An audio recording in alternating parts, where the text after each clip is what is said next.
Pak?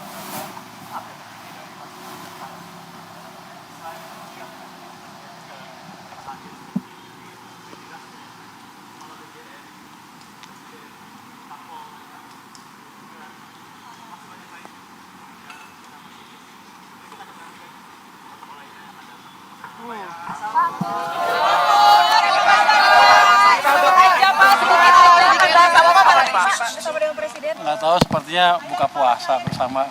Ditanya saya nggak tahu. Buka puasa doang Pak, masa nggak bahas-bahas? Nggak ada pembahasan geopolitik Pak, ada strategi. Tapi bakal ada yang disampaikan oleh Pak Purwaya kan nanti ke Presiden? Nggak ada. Oh nggak ada. Masa sih Pak? Kan udah meeting kemarin di rumahnya Presiden. Oh jadi mau dengar pendapat aja gitu apa? Kita lihat, saya nggak tahu mau diskusi apa dengan kalangan lebih luas, saya dengar aja.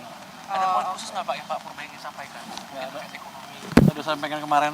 Oke, soal ini Pak, geopolitik ini mengganggu nggak Pak dengan keuangan kita di Indonesia Pak? Kan channelnya pasti melalui ekspor ataupun melalui harga minyak. Harga minyak udah naik mereka di 80 ya. Kita udah hitung sampai 92 pun kita masih bisa kendalikan anggarannya, jadi nggak ada masalah. Berarti tidak ada kekhawatiran dari Anda Pak? Enggak, kita bisa adjust, kita bisa atur. Tapi langkah antisipasi yang disiapkan ada nggak Pak? Kalau misalnya terkait contohnya penutupan selat Hormuz, kalau misalnya nanti berdampak ke impor Minyak semakin parah gimana Pak? Iya. Oh, kalau impor makin parah kan harganya mahal ya.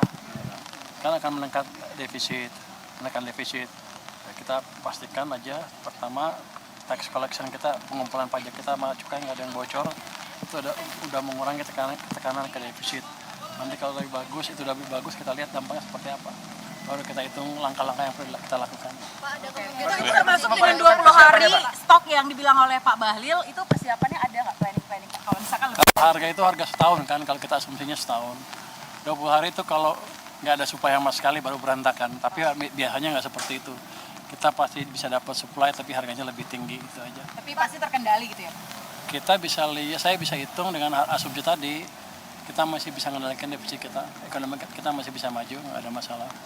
Dan kalau globalnya jatuh, selama kita bisa jaga domestic demand yang 90% kontribusinya ke ekonomi, kita juga masih bisa survive. Coba ya.